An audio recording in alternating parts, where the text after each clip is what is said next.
नमस्कार दोस्तों, स्वागत है आप सभी का। चैनल को सब्सक्राइब करें, साथ में बेल आइकन को प्रेस करें लेटेस्ट अपडेट व नोटिफिकेशन को सबसे पहले पाने के लिए। यहाँ पर आज हम बात करेंगे लेखपाल परीक्षा 2019 को लेकर उत्तर प्रदेश राजस्व एवं ग्रामीण जानकारी को लेकर यहाँ पर हम बात करेंगे। ये आपका है भाग नंबर पहला। ये सभी क्वेश्चन आपके पेपर में बार बार आ चुके हैं, पूछे जा चुके हैं और आपका जो विज्ञापन है वो जल्द ही यहाँ पर जारी होने वाला है। तो तैयारी आप लोग यहाँ पर अभी से शुरू कर दीजिए। इसके अलावा मैं अनअकैडमी पर एक वेरीफाइड एजुकेटर हूँ, जहाँ पर मुझे फॉलो कर सकते हैं। मेरे द्वारा बनाए गए मंडी परिषद exam, Allahabad high court ARO, Allahabad high court group C group D व लेखपाल एग्जाम से संबंधित लेसन्स वहाँ पर देख सकते हैं। उनका PDF और वीडियो भी डाउनलोड कर सकते हैं। तो डिटेल में देखने के लिए आप मुझे ज्वाइन करें अनअकैडमी पर। मेरा नाम सर्च करिए अविनाश, ठीक है। यहाँ पर हम बात करेंगे ग्रामीण प्रवेश से संबंधित महत्वपूर्ण प्रश्नों के बारे में, जो कि आपके आने वाले लेखपाल एग्जाम के लिए बहुत ज़्यादा महत्वपूर्ण हैं। क्वेश्चन नंबर आपका है पहला, मिट्टी का स्वास्थ्य परिपत्र के संबंध में क्या सत्य है? चार आंसर आपके सामने यहाँ पर दिया गया है। यह निःशुल्क प्राप्त होता है। यह अधिक उपज के लिए मिट्टी की गुणवत्ता वृद्धि हेतु जानकारी देता है। यह फसल के आवश्यकता अनुसार उर्वरक की सही मात्रा की जानकारी देता है, या उपर्युक्त सभी। तो आपका आंसर रहेगा डी, यानी कि उपर्युक्त सभी। क्वेश्चन नंबर आपका है दूसरा, निम्नलिखित में से कौन सा जरीब का हिस्सा है? फीता, छल्ला, गट्ठा या उपयुक्त सभी।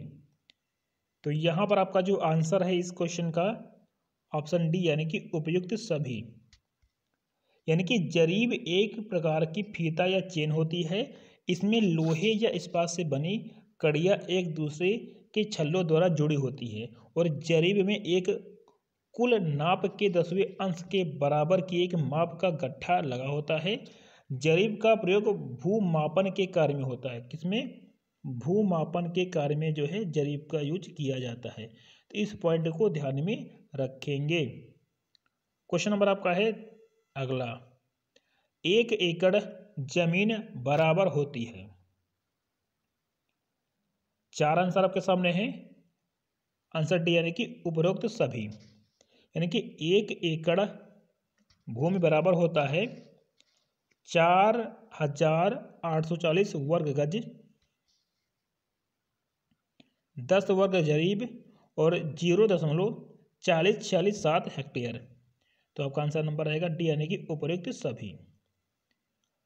आगे यहाँ पर हम बात करेंगे, निम्नलिखित में से कौन सा प्रकार उस कृषि प्रणाली को दर्शाता है जिसमें एक ही फसल लंबे चौड़े क्षेत्र में उगाई जाती है?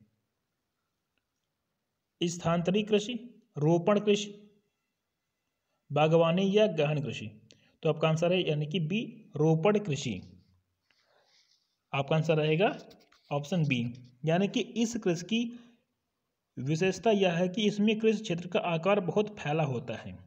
इसमें अधिक पूंजी निवेश और उच्च तकनीकी एवं प्रबंध आधार एवं वैज्ञानिक विधियों का प्रयोग किया जाता है। और यह एक फसली कृषि है जिसमें एक ही फसल के उत्पादन का संकेंद्रण किया जाता है। जैसे में चाय हो गया, कपास हो गया, गन्ना हो गया, कॉफ़ी हो गया, यह आपके इसके एग्जाम्पल हैं। क्वेश्चन नंबर आपका है 5, इनमें से कौन सी रबी फसल है? चार आंसर, चावल, सरसों, मोटे अनाज, कपास। आंसर बी, यानी कि सरसों। यानी कि आपको यहाँ पर पता होना चाहिए कि रबी फसल शीतकालीन फसल है। यह अक्टूबर नवंबर में इसको बोते हैं और मार्च और अप्रैल में इसको काट लेते हैं, ठीक है। और इसमें जो फसलें हैं, जैसे कि खाद्य फसल में आपका गेहूं हो गया, जौ, आलू, राई हो गया, दलहन में आपका मटर, चना हो गया और तिलहन में आपका सरसों हो गया। तो ये फसलें आपकी जो है रबी फसल के अंतर्गत आती हैं। आगे यहाँ पर हम बात करेंगे क्वेश्चन नंबर 6, इनमें से कौन सी फसल एक फलीदार फसल है? दालें, मोटे अनाज, ज्वार, तिल। इस क्वेश्चन का जो सही आंसर आपका है ऑप्शन ए, यानी कि दाल। यहाँ पर आपको किन बातों का ध्यान में रखना है कि दलहनी फसलें फलीदार फसलें होती हैं। इन फसलों में संतुलन उर्वरक का अनुपात जो है, यानी कि N/P/K, यह आपका 1/2 अनुपात 3 में होता है और फलीदार फसलें मिट्टी को उर्वर बनाती हैं और उत्पादन बढ़ाने में ये मददगार होती हैं। क्वेश्चन नंबर आपका है 7, भूक्षरण किसके द्वारा रोका जा सकता है? पक्षी जनसंख्या बढ़ाकर, वन रोपण, वनस्पति हटाकर या अतिचराई? तो आपका जो आंसर है यानी कि वन रोपण, ऑप्शन आपका बी रहेगा सही आंसर। क्वेश्चन नंबर आपका दिया गया है अगला, निम्नलिखित में से कौन सी मिश्रित खेती की प्रमुख विशेषता है?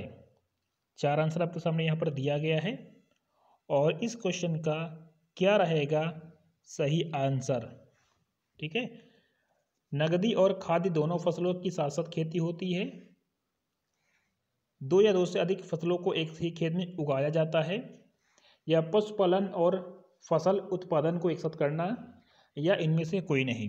तो आपका आंसर है सी, यानी कि पशुपालन और फसल उत्पादन एक साथ करना, उसे हम बोलते हैं मिश्रित खेती। जैसे मैं आपको यहाँ पर बता दूं कि मिश्रित खेती एक ऐसी कृषि प्रणाली है जिसमें कि पशुधन के साथ साथ खेती भी शामिल है। जब एक खेत पर फसल उत्पादन के साथ साथ जैसे कि मुर्गी पालन जैसे कुछ अन्य कृषि आधारित जैसे कि डेयरी फार्मिंग या मधुमक्खी पालन आदि काम होता है, तो इस प्रकार की खेती को हम बोलते हैं मिश्रित खेती। ठीक है, तो ये काफ़ी आपका एक महत्वपूर्ण क्वेश्चन बनता है।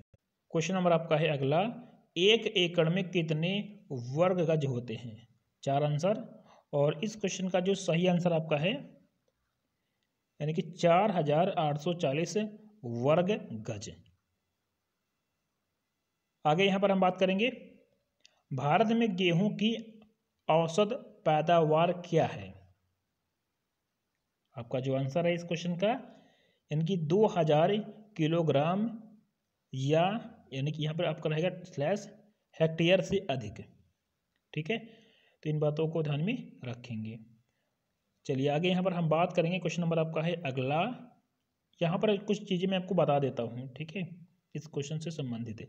यानी कि भारत में गेहूं की जो औसत पैदावार है वो 2000 किग्रा प्रति हेक्टेयर से अधिक है, इससे ज़्यादा है। ठीक है, गेहूं उत्पादन में आपका नंबर 1 पर है यूपी, फिर आपका आता है पंजाब, फिर हरियाणा है, फिर बिहार है, मध्य प्रदेश है, फिर आपका आता है राजस्थान। ठीक है, गेहूं फसल का जो जन्म है ये मध्य एशिया में हुआ है, अर्थात यह फसल मध्य एशिया से भारत आई है, और गेहूं को हरित क्रांति में सबसे अधिक लाभ होता है गेहूं से, किसमें? हरित क्रांति में।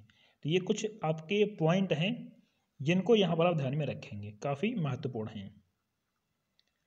क्वेश्चन नंबर अगला है कि भारत में सोयाबीन किसानों की मदद के लिए ई चौपाल, जिसे आमतौर पर सोया चौपाल प्रोग्राम कहा जाता है, किसके द्वारा की गई एक पहल है?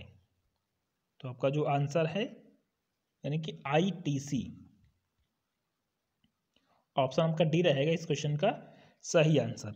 ठीक है, यानी कि यहाँ पर आपको जिन बातों को ध्यान में रखना है कि भारत में सोयाबीन किसानों की मदद के लिए ई चौपाल, जैसे कि आमतौर पर सोया चौपाल प्रोग्राम कहा जाता है, या ITC की पहल से लगाई गई है। ITC का उद्देश्य कृषि व्यवसाय को विश्व स्तर तक ले जाना या लाना, और जिससे कि फसल की पैदावार अधिक हो, किसान अपनी कृषि संबंधी परेशानी कृषि वैज्ञानिक को बताकर वैज्ञानिक तरीके से खेती करें। तो इन बातों को ध्यान में रखेंगे। चलिए आगे यहाँ पर हम बात करेंगे, क्वेश्चन नंबर आपका है 12। यहाँ पर क्या है, धान का न्यूनतम समर्थन मूल्य क्या है?